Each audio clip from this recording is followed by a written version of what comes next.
got another game today. Alright, and we're playing against Erebos, and I know the replay works. I've tried recording a couple of them, and it just bugs out 4 or 5 turns into the game.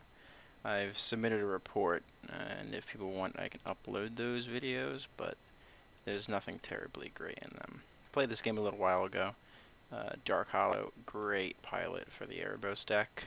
I look forward to playing him again at some point. So, we get to go first. We're playing Rayne against Erebos. I can't gain life, oh no. It's not terrible for me. And the real issue is the 2 mana, 2 life, draw a card. And that can bury me in card advantage rather quickly. So we had turn 1 Preordain or Ponder. So I think we go with the Ponder first, planning to be able to draw 2 of them if we don't like them, and then Preordain the last away. And we end up shuffling because we didn't see any lands there. The Ponder digs 1 deeper technically because it can dig 4, in the sense that if I don't like any of the 3, it can pick some different card. So, or a random card. Preordain can dig 3 cards deep. So we went with the Ponder there, and it hopes to try to find a blue land. We did not draw an island this turn, so we are going to Preordain again, and there's the island. Propaganda is not going to be terrible, so I believe we bottom that. Yep. Side that. Alright, play the land and play the map. So, now we're cooking with grease, and he's got Soul Ring. A turn too late to be able to deploy turn 2 Erebos, which is good for us, at least. So we go land, and there's Rayne. We want to try and avoid targeted discard, so getting Rayne down as quickly as possible is ideal for us. And he goes straight for Devour Flesh, which you would think is pretty good against me, but it's just straight up card advantage, because he targets me with it. And I would love to draw a card, and we draw the island that we were hoping to get. And then we're chatting about, probably shouldn't have done that, but oh well. I don't think he read Rayne all the way through before he got rid of my commander. I agree, you probably should not have done that, unless you were about to mind twist me in some way. So he drops Erebos into play with 1 up, and does nothing. He could have left 1 open, but I suppose he just wants to F8. He knows he's not doing anything at instant speed. So we're going to play Leyline here. We're taking a turn off. We know that he can do a lot, potentially, untapping into 6 mana, 4 of which is black, and Erebos in play. But if he just spends his turn to draw 3 cards, we'll be thrilled, and we really want this Leyline to stick around. That's going to be our way to win this game, being able to interact with him at instant speed. He plays Nykthos. Not the Cabal Coffers, so it's not worth strip mining, I believe. I don't think I strip mine it. So he just draws a card, draws a card, draws a card, and that's what we were hoping he was going to do that turn. So I mean, he drew 3 additional cards instead of doing anything else, so he paid 6 mana, draw 3. That's about par for the course, mana-wise. It's a little bit worse. There's a blue instance that are 6 mana, draw 4. But he is in black, so 6 mana, draw 3 is not bad. Well, 6 mana, 6 life, but life is irrelevant. Sorin's Vengeance. I would very much not like to take 10, because this doesn't really read take 10 for me. It says have 5 additional draws throughout the course of the game when you have Erebos online. So we're going to go get Mana Crypt, muddle that. Now we can Mana Crypt and map to get the Riptide, because Riptide Mage can get us the Sol Ring. We lose Flip, unfortunate, but it happens. Drop the Riptide in. We're just leaving the strip mine up for coffers whenever that comes down.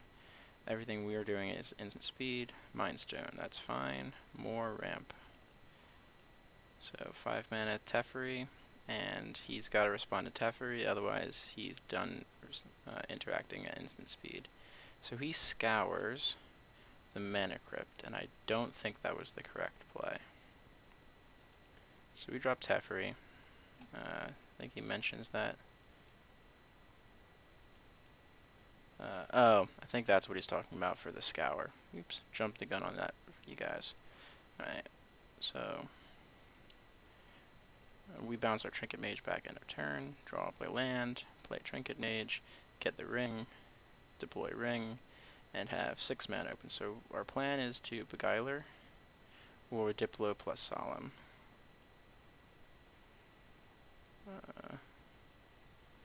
Oh yeah, I have spent money on Karn yet, and I said, well, I mean, instant, and I can't type, and then he is big black mana, so 7 mana is not terribly difficult for a big mana black deck. Alright, so he's going to Chainer's Edict me. Trinket Mage has done his job. He's gotten me Ring and Crypt. The other choices in my deck are like Relic, which I mean is good against Edict, but I'm not terribly worried about the rest of his yard, so it's not worth trying to somehow protect it. And Riptide wouldn't have done me anything. I kind of want to keep Teferi around as long as possible, so we need to hold on to stuff as long as possible. So he goes for Corrupt to kill Teferi, and that is not going to happen. We have instant speed Shroud. He's just going to draw a card. And tap, get a land, play the land, in for 3. And every point of damage matters because every 2 points that I can deal is 1 card he can draw. And we're going to deploy Rayne on our turn before he untaps, because Rayne is good when he casts a spell. It triggers on the casting. So it's not an in-response thing, so if we can deploy it before he can try to destroy anything of ours, we can actually draw cards off her. But if he targets us with like Mind Twist and in response we cast Rayne, we don't get to draw anything. Or Thoughtseize or anything. So he plays Bubbling Muck. And he's got mana for days this turn. So he's drawing cards and he gets a Mutilate. So we're going to Riptide Rayne back to our hand. And let Teferi go. 2 more mana. Cabal Ritual. Looks like Storm. Yogwill. Very much looks like Storm.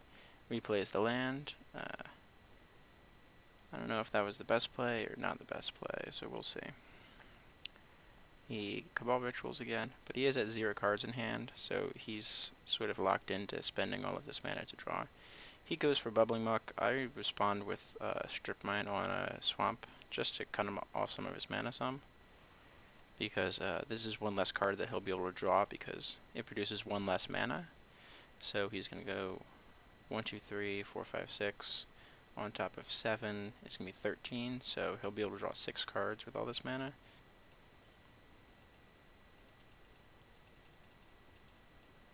So he flashes back Scour, getting rid of Riptide, which is fine with me.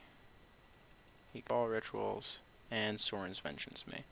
I don't know if that was the correct play. He had all that mana that turn. I think he would have been better off trying to just draw cards. So we still have Flash, so we're going to deploy Rayne and ship it over.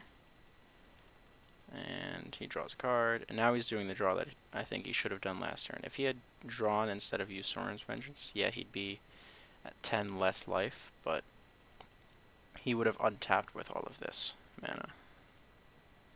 End step, we're going to put in Nizami and draw a couple cards. We get Reliquary Tower right on time, so we're just going to ship it back. Underworld Dreams, well, we're going to draw in response to that because we do not want Underworld Dreams to resolve, and that's an easy negate target, but because we have a Zami in play. So he's going to draw again, and there's the coffers, like 2 turns after I use Strip, or the 2 turns after I use Strip Mine. Unfortunate. So Rings of Bright Hearth, and that's an easy Spell Pierce. And he has a Dark Ritual. Dagger play. So good. But we have the next level Void Mage. Draw a card. I think we sacrifice Rayne here. No, we sacrifice Void Mage to get the counter off. That Dark Ritual was a tech play. Did not see that one coming, but luckily we had the counter. So I'm going to draw, get more mana, throw in Dynamo, and It's possible we shouldn't have been doing all that on our turn, but we kind of wanted to deploy as fast as possible before we had a ton. And we have Dissipate, so we leave our 3 islands up. So he draws Palace Siege, I don't care about that. It's just an extra draw each turn, Charcoal Diamond, and that's what we care about. Hero's Downfall on our Chronologist. And we draw a card, and I believe we dissipate that. Yes, we do. So Downfall's gone. And there's the Relic. So Relic will shut down his graveyard just in case he has any plans of getting that back at any point. Level up the Chronologist a couple times after counting my mana, figuring out what I'm going to need to do. Because my plan is Guile plus Counterspell. We got 3, 4, 5, 3, 4, 5, 6, 1, 2, 3, 4, 5. So I can Guile, Counterspell, and Relic, I believe.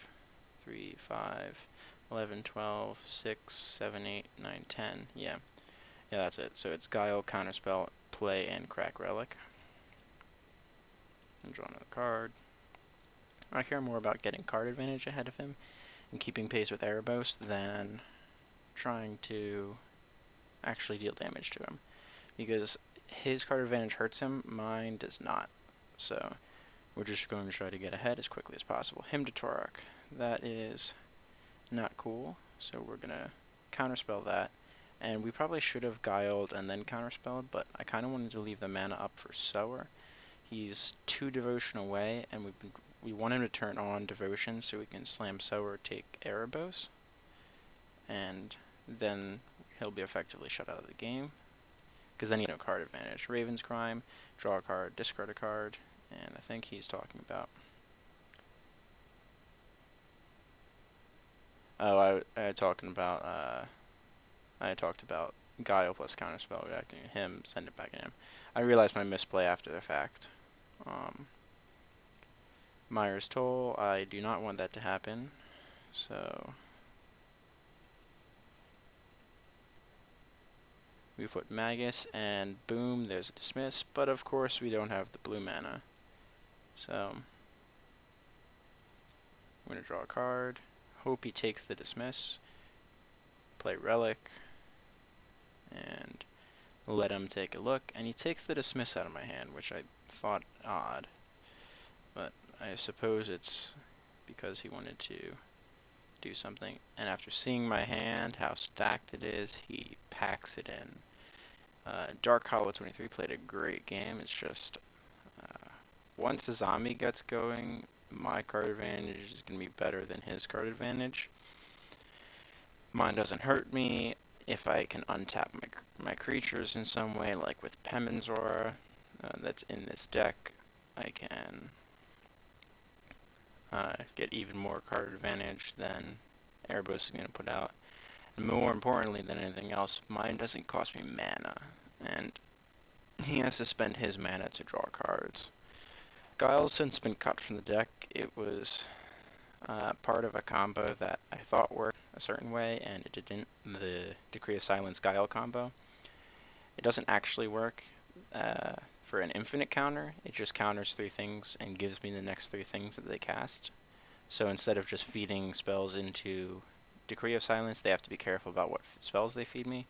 But it's too mana intensive to pull off. So Guile and Decree have since been cut from the deck. But that's the game. I hope you guys enjoyed.